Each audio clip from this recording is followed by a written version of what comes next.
আসসালামু আলাইকুম। তো যাক আলহামদুলিল্লাহ, এই যে আমাদের গাছের খেজুর পাকা একবারে, আধা পাকা আধা কাঁচা, এটা বেশি টেস্ট। যেটা একবারে পুরোটাই পাকে গেছে এটা অত টেস্ট আসবে না খাইতে। এই যে এগুলো ভালো, আলহামদুলিল্লাহ, আল্লাহর নিয়ামত। এই যে সব পাকে আছে, এই যে পাকে পাকে একবারে হয়ে গেছে।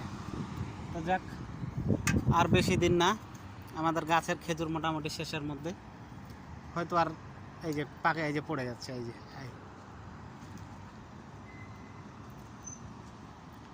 হয়তো আর এক দুইটা সপ্তাহ হয়তো থাকতে পারে। তো যাক আলহামদুলিল্লাহ, আমি এই যে পাকাটার বিচিগুলো বাইর করে নিছি। এগুলা ইনশাআল্লাহ দেশে গেলে এগুলা চারা করব।